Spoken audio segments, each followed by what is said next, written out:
Ireland have gone with a strong selection again this week, and they're going to need it against what looks like a pretty tasty Tonga side. My name's Mark. Let's talk rugby.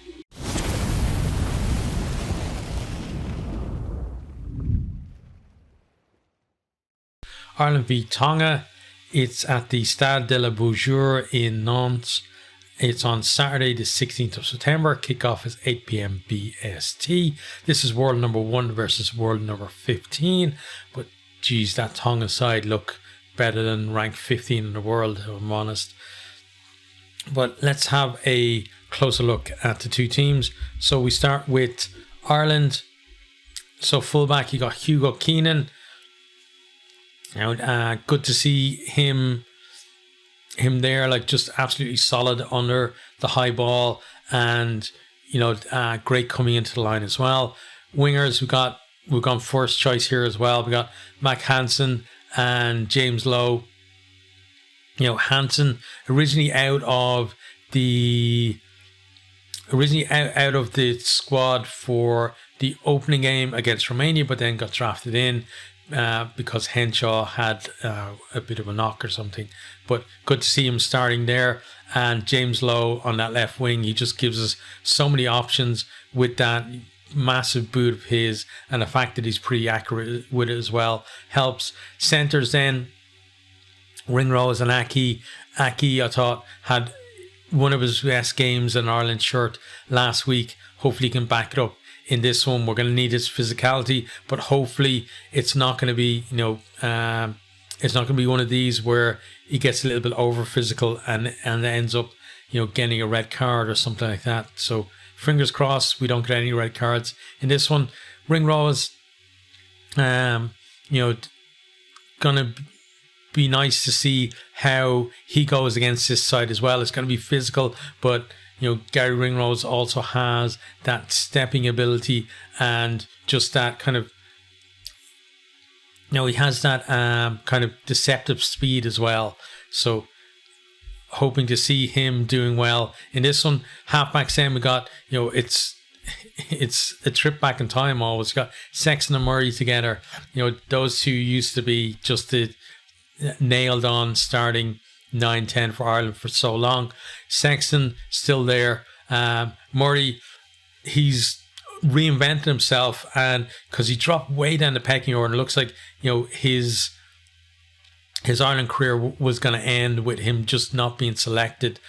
Rather than, it looks like now he's going to be able to probably end it more on his own terms. But Conor Murray, he's sped up his game, which has been, I think, one of the reasons why he's back in the hunt for selection. And that speed at the ruck is going to be key, because the collisions are going to be massive in this game, and Ireland need to move the ball away from the contact area as quickly as possible, because Tonga, they're going to, especially early on, they're going to have, after a big collision, they're going to flood guys in there, and they're going to try and turn that ball over, just make Ireland's ball a bit of a mess. And it's really up to Murray to marshal the troops in terms of Ireland's response and to move that ball as quickly as possible, so that if they're flooding guys in, it doesn't matter, because we've moved the ball away and now we're attacking the space that those players should have been occupying. So speed of ball, I think, is going to be hugely important for us.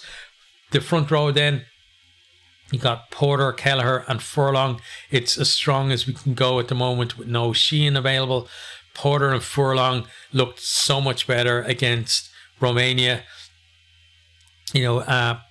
Porter, he gave just a crazy, out the back of his hand pass in the build-up to one of the tries. And Furlong just beginning to look like himself. He's still not there. Still needs, a few more games on his legs, I think, before we start to see the best of him, especially in collisions. But this is one that's really going to bring that out of him. I think you're going to see a bit more dog from him in this, and I think the physicality that Tonga are going to bring, he's going to relish that. And then you got Kelleher there, gives us great options in the loose in terms of how we can get around the field, and it just looks like really good front row. Second row then you got Tyburn in there, and you got James Ryan beside him. So, really good second row partnership. Obviously, it means we don't have McCarthy in there, but McCarthy's day is going to come, and while we have the likes of Byrne and few more experienced guys there as well around him in the squad is good as well. And like Byrne, to have that poaching threat as well in the second row, I think is going to be great, because James Ryan is going to do a lot of the unseen work, the clearing out and stuff like that. And Byrne is the guy who's going to be there getting in over the ball. And another guy doing that as well is going to be Peter O'Mahony.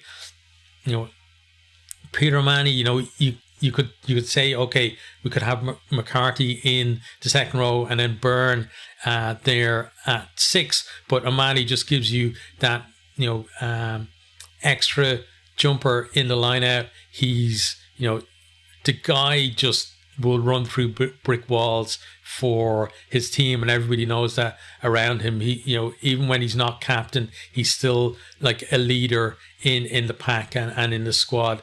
And he's going to bring the chat as well. And if Pete's giving people lip, he's playing well. And then you got Josh van der Fleer, last year's World Player of the Year. Not up to that standard this year, but still going to be good to see him maybe in the loose doing, some linking play. I'm expecting him to make some telling breaks as well in this game. And you got Caelan Doris there, probably Ireland's form, certainly form back and probably form player as well this year. And he's just going to bring it as well, I think, there. So really happy with that back row. Onto the replacements then, you got Rob Herring. Herring, he looked good against Romania. We still have to sort out, it's not just Herring and Kelleher, it's the rest of the guys, the lifters, the locks as well. Got to sort out our line out. We need to get that line out working properly, because we know the Box are going to target it. We know Scotland are going to target it as well. So we need this game to start showing that it can work. And Herring, between himself and Keller, is the more accurate with his darts. So we expect him to bring that for us. Then we got killer David Kilcoyne there on the bench, and Philly Bealham. Philly Bealham, I thought was probably our best prop in the Six Nations. So I think he's gotten to a level now where he's no longer happy with just being the guy that backs up Furlong. I think he has ambitions to take that 3 jersey for himself, and that's great for Ireland, because it means that he's going to keep Furlong on his toes, and if Furlong isn't up to it, he's going to step in and he's going to do the job. Then we've got Ian Henderson there on the bench. Henderson is so good. He gives you that in the tight, in the scrums as well, he gives you extra heft, but in the tight where you've got say your maul attack and maul defense, Henderson is just so good at that, so good at manipulating his own body and the bodies around him as well to get his pack in the right area. Then you got Ryan Baird, like the galloping giraffe. Be great to see him in the open, when it gets a bit looser. But I think we need to see more from him than just a back row / second row who can sprint really fast. He needs to be doing a lot of the jobs that you expect from a second row or a back row as well. So got to get his hands dirty, but a bit of flash as well wouldn't be too bad. Craig Casey there as well. I want to see him when he comes on being more commanding. He has to start bossing his pack around, I think, and that's going to be a kind of a key thing for him when he comes on is just making sure that everybody's where they're supposed to be, and we don't kind of start deteriorating when he comes off the bench. Ross Byrne there is the backup 10, so I think himself and Crowley are going to swap between those. Byrne and Crowley have no problem with either of them coming on. They both, with Sexton being out, both of them stepped up to the plate, and I think we're in a good position there. And we've got Robbie Henchard there on the bench again. Hopefully he does actually stay on the bench this time, or at least in terms of the selection, but he does get on because having himself Ringrose and Aki to choose from was great. But then we also got Stuart McCluskey there, who we haven't seen really much of. So, I'd love Stuart McCluskey as well to be in that mix, and not just these guys. Because one thing I really don't like about World Cups sometimes is you bring a player who has lots of potential and who's shown before that he can handle it, but then they don't see much game time. And I thought that these first two games would be an ideal time for him to see a bit more game time. So hopefully we do see him though later on in the tournament. So that is the Ireland team. Now we're going to have a look at the Tonga team. So I'm going to butcher the names, so apologies for that. First off, so got Fisi Ihoi and Ingaumo and Tamei Funa as the front row. So, those guys are big units, and, Ireland, they're going to have to be physical with these guys, around the park and in the set piece as well. And, we're going to have to as well, when they're carrying, try and stop them early, because we don't want, these guys getting up momentum. Then second row, you got Lausi and Fafita there, so really good second row pairing there for them. And they've got, as Tongans, they don't just do like the hard graft, they got the skills as well, offloading, one hand passes, all that kind of stuff. You're going to see that from them. Hopefully not so much against Ireland. Hopefully they save it for other teams.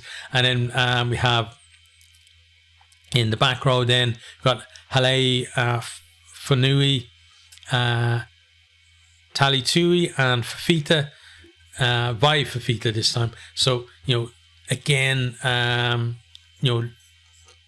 lots of players who they've got plenty of test experience, and coming together now as this team as well, like and all that skill and power and pace as well. So Ireland gonna have to be a lot of maybe chopping low tackles, and the likes of Byrne, O'Mahony, Porter, Kelleher getting over the ball and winning those penalties. You don't want any of this pack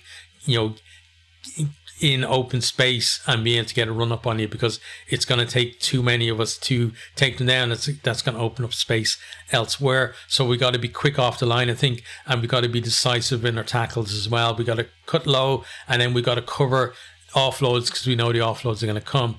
Onto the backs, then you got Pulu and Havili. So again, quality there at 9 and 10. Wings, then we got Kata and Taumo Piu. Sorry, told you I'd butcher some of these names.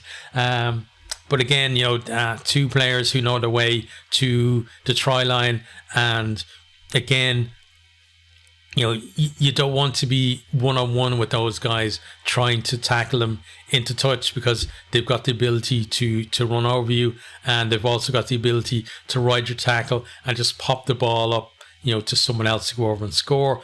In the centres, then we got Aki and Fekitoa. Peter Aki, I thought he had a fantastic season, and Maliki Fekitoa as well beside him. Like, that is like a dream centre partnership really for Tonga. And then we got Salisi Piatau at 15 there as well. So just dripping with quality, and you kind of, this thing, you look at these teams and you think, oh, well, they're ranked 15th, so therefore Ireland should run up a massive score against them, because they did that against Romania, who were just a few places down. But you just look at them, you look at the quality, and it shows like that what World Rugby are doing in terms of basically allowing players to repatriate or to represent, the country of their heritage as well, really is helping the island teams, and just the talent they have available to them as well. It's just crazy scary. On the bench then we have Moli Kaloa Matanagi, we have Apikotoa, Samisi Paya, Funaki, Vailanu, Takulua, and Inisi. So even the guys coming off the bench, like some of them are just top quality players that, some we've seen like knocking around Europe, and just being,